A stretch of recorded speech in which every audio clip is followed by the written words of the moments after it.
Hello students, मैं योगेश कुमार गुप्ता हमारे YouTube channel knowledge system में आपका हार्दिक स्वागत करते हैं। और अभी जो हम इस वीडियो पे जो बना रहे हैं, इससे पहले मैं एक इम्पोर्टेंट बात है वो जो जरूर कहना चाहूंगा। इस समय आपकी एग्जाम जो है वो आगे पोस्टपोन हो गई है, लेकिन आपको ऐसा नहीं करना है कि एग्जाम पोस्टपोन हो गई तो आप अपनी पढ़ाई छोड़ दें। रेगुलर अपनी स्टडी पे ध्यान दें। रेगुलर आप अपनी स्टडी जो भी आपने तैयार कर रखी है उस पर ध्यान दें। ऐसा नहीं कि आपको अच्छा मौका है बाहर खेलने के लिए, घर वालों ने भी मना किया है, हमारे प्रधानमंत्री मोदी ने भी मना किया है, मोदी जी ने भी, तो आप उस पर थोड़ा ध्यान दें और घर बैठ के आप अपनी स्टडी पे ध्यान दे सकते हैं। इस समय मौका है आपके पास कि आप और भी अच्छे मार्क्स ला सकते हैं, क्योंकि आपके लगभग अभी शायद जितना एग्जाम जो आगे पोस्टपोन हुआ है लगभग 15 से 20 दिन और आगे जा सकते हैं। आज 21 मार्च है और आगे जो संभावना है कि ये एग्जाम शायद अप्रैल तक होने की संभावना है कि अप्रैल तक एग्जाम होगी। और कुछ एग्जाम बची हुई है स्टूडेंट्स की, तो उन एग्जाम पे जरूर आपको इस चीज पे ध्यान देना है। ऐसा नहीं है कि देखो लास्ट मोमेंट पे अगर आपने छोड़ दिया तो दिक्कत हो जाएगी। और दूसरा एक और इम्पोर्टेंट जो मैसेज है कि अभी जो कोरोना का जो मतलब एक तरह से प्रकोप चल रहा है, आप देख रहे हो सोशल मीडिया में, टीवी पे, पूरे न्यूज़पेपर जो इसी से भरे हुए हैं, इस पे देखो अपने को भी सावधान रहने की जरूरत है। क्योंकि देखो कि अगर इतने बड़े लेवल पे अगर ये आ रहा है तो कोई छोटी मामूली बात तो नहीं है, और ज्यादा अच्छा है कि हम इस बीमारी से बचें। और एक और जो मैसेज है जो प्रधानमंत्री मोदी जी ने हमको दिया है कि संडे के दिन, मतलब कल 22 मार्च को हम संडे के दिन हम घर से बाहर निकले, जिससे कि बीच में कुछ गैप आए और जो कोरोना वायरस का जो प्रकोप है वो थोड़ा कम हो जाए। और शाम को 5 बजे जो हमको करना है, सभी अपने परिवार के सहित गेट के बाहर निकले और गेट पे आके जोर से थाली बजाएं या थाली बजाएं या फिर आप तालियां भी बजा सकते हैं। तो ऐसा हमको जरूर करना है, ठीक है। तो अब अगला जो टॉपिक है वो हम इसके ऊपर आगे पढ़ना स्टार्ट करते हैं। देखो अगला जो टॉपिक है वो है PL/SQL stored procedure. PL/SQL stored procedure, देखो इसका मीन क्या है। स्टोर्ड प्रोसीजर हिंदी में आप लगा के देखें। स्टोर्ड का मतलब क्या हो गया? संग्रहित करना। स्टोर्ड प्रोसीजर, स्टोर्ड मतलब संग्रहित, प्रोसीजर यानी जो भी प्रक्रिया है उसको संग्रह करना, या फिर यह संग्रहित कार्य पद्धति। हिंदी में स्टूडेंट इस चीज का जरूर ध्यान रखें कि जो भी पेपर आप पढ़ रहे हो उसको हिंदी और इंग्लिश में जरूर पढ़ना है। कई बार क्या होता है कि हम हिंदी और इंग्लिश के न पढ़ने की वजह से कोई क्वेश्चन छोड़ के नहीं आ जाए, तो इस चीज का थोड़ा सा आपको ध्यान रखना है। तो देखो स्टोर्ड प्रोसीजर होता क्या है कि एक से अधिक कार्यों का, अब ये कार्य क्या होंगे? कार्य का मतलब हो गया क्वेरी, कि एक से अधिक कार्यों का जो भी क्रियान्वयन होगा उसको हम स्टोर्ड प्रोसीजर कहते हैं, जिसमें आपका हेडर और बॉडी होती है। वीडियो को पॉज करके आप ये नोट उतार सकते हैं पेपर में, जिससे कि आपको याद करने में आसानी हो।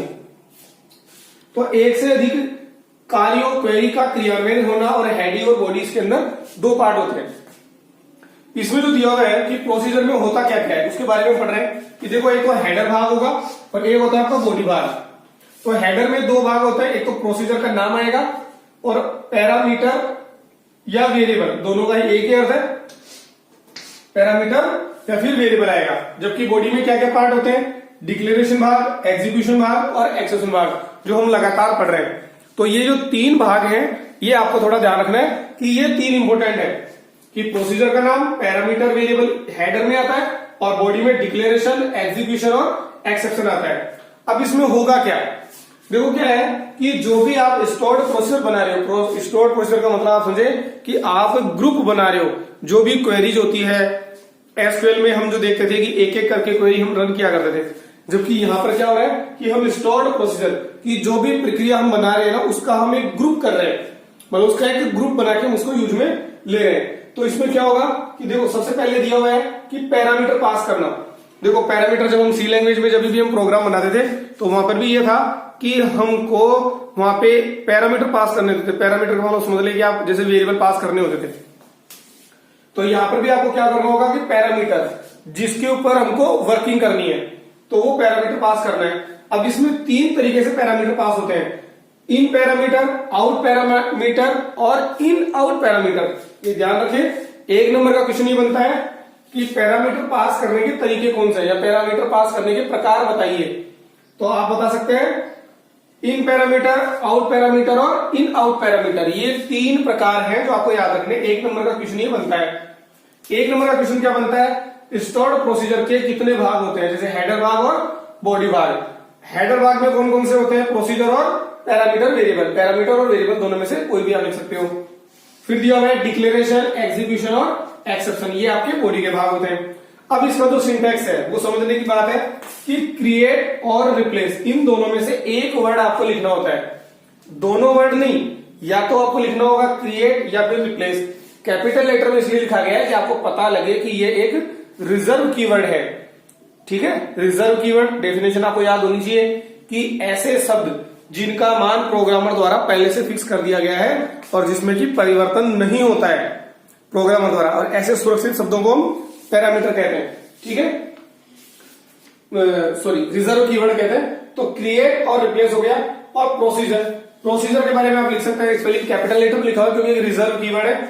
और प्रोसीजर का नाम और उसके बाद पैरामीटर लिस्ट, जो भी आप पैरामीटर में जितने भी आप लेना चाहते हो वो पैरामीटर की लिस्ट आप डाल सकते हो। उसके बाद में आता है इसका लागूकरण, मतलब एग्जीक्यूशन वाला जो भाग है। एग्जीक्यूशन वाले भाग में क्या आता है, देखो स्टोर्ड प्रोसीजर का जो एग्जीक्यूशन होता है वो दो प्रकार से होता है। स्टोर्ड प्रोसीजर का जो एग्जीक्यूशन होगा वो आपका दो प्रकार से होता है। कौन कौन से प्रकार से? देखो, पहला प्रकार तो होता है एसक्यूएल प्रॉम्प्ट। पहला प्रकार एसक्यूएल प्रॉम्प्ट, जो आपकी एसक्यूएल की जो स्क्रीन नजर आती है, वो स्क्रीन जो आपको नजर आ रही है ना, एक तो तरीका होता है वो। ठीक है, दूसरा तरीका होता है एग्जीक्यूट। उसके बाद प्रोसीजर, आपको नाम लिखना होगा, जो भी आपने नाम डिसाइड किया वो नाम आपको लिखना रहेगा।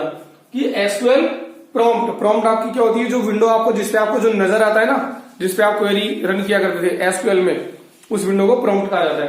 तो एसक्यूएल प्रॉम्प्ट, उसके बाद एग्जीक्यूट लिखेंगे, कैपिटल लेटर में लिखा हुआ है क्योंकि एक रिजर्व कीवर्ड है।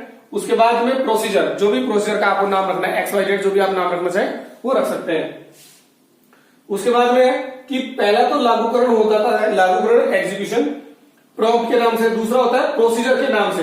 तो जो भी आप प्रोसीजर बना रहे हो उसका नाम भी आप डायरेक्ट लिख सकते हो कि प्रोसीजर नेम। ये दो तरीके होते हैं स्टोर्ड प्रोसीजर आपका, ये एक आपका टॉपिक कंप्लीट होता है। अब एक बार मैं वापस से देखो रिवाइज करवा रहा हूं आपकी बुक में, आप निकाल सकते हैं पेज नंबर 271, पेज नंबर 271। इस पे आप देख सकते हैं कि जो डेफिनेशन दी हुई है, जब एक से अधिक कार्यों का क्रियान्वयन होता हो, एक से अधिक कार्य का मतलब जो भी क्वेरी होती है उसको हम स्टोर्ड प्रोसीजर कहते हैं। जिसमें क्या क्या होते हैं, हेडर और बॉडी भाग होता है। हेडर में प्रोसीजर और पैरामीटर होते हैं, बॉडी में डिक्लेरेशन, एग्जीक्यूशन और एक्सेशन भाग होते हैं। एक एक नंबर के क्वेश्चन बनते हैं, तो थोड़ा सा अभी इनको ध्यान से देखना।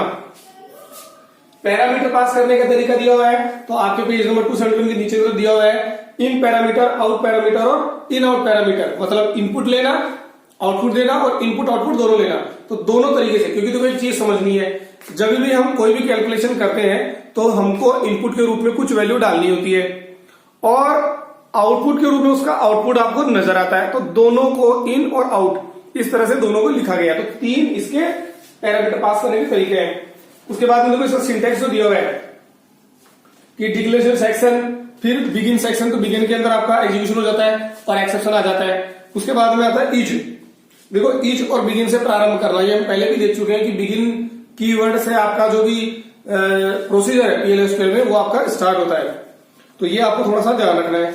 इसके बाद में आपका जो प्रोसीजर है उसका लागूकरण के बारे में दिया हुआ है कि दो प्रकार से लागूकरण होता है। एक नंबर का क्वेश्चन बन सकता है कि PL/SQL के स्टोर्ड प्रोसीजर को कितने प्रकार से लागू किया जाता है, तो वो आप यहां पे देख सकते हैं। SQL प्रॉम्प्ट के द्वारा, एग्जीक्यूट और प्रोसीजर का नेम, बिल्कुल सिंपल है। और दूसरा है प्रोसीजर के नाम से, जो भी प्रोसीजर बनाया हुआ है ना उसके नाम से आप कर सकते हो प्रोसीजर नेम। तो ये आपका एक टॉपिक कंप्लीट होता है। ठीक है, अगला जो टॉपिक हम लेंगे PL/SQL फंक्शन और एक्सेप्शन हैंडलिंग के बारे में। ठीक है, तो PL/SQL के बारे में जो मैं अगला वीडियो बना दूंगा फिर आपको बताएंगे। तो इसमें आपको ये थोड़ा सा देखना है। और स्टूडेंट्स इस टॉपिक को समझें, पढ़ाई को रेगुलर रखें। अगला वीडियो में जल्दी डालने वाला हूं, इसको पढ़ें। कोई भी आपकी कोई क्वेरी हो जो आपको समझ में नहीं आ रहा हो तो आप मुझे कमेंट करके बता सकते हैं। और हमारे वीडियो कैसे लग रहे हैं उसको आप आगे प्रमोट करें। आपकी क्लास के जितने भी जो स्टूडेंट हैं उनको आप आगे बता सकते हैं और उनको अच्छा लगे वो और भी आगे शेयर करें। मतलब हमारी वीडियो को लाइक करें, शेयर करें, कमेंट करें और कोई भी कुछ आपके मन में जो क्वेरी हो आप जरूर बताएं। और एक इंपॉर्टेंट जो मैसेज है वो अभी मैंने इस वीडियो के स्टार्टिंग में भी बताया कि कोरोना से बचने के लिए जितना भी जो हमको मीडिया से पता लग रहा है, न्यूज़पेपर में पता लग रहा है और हमारे जो मोदी जी कह रहे हैं, तो उन चीजों का ध्यान रखें। और संडे को, रविवार को 22 मार्च को आपको घर में रहना है, अपनी पढ़ाई करनी है और शाम को 5 बजे जो भी हमारे लिए इतनी सेवा कर रहे हैं, जो डॉक्टर के या पैरामेडिकल या जो उनका स्टाफ है, उनके लिए हम जरूर धन्यवाद ज्ञापित करें। Okay students, thank you.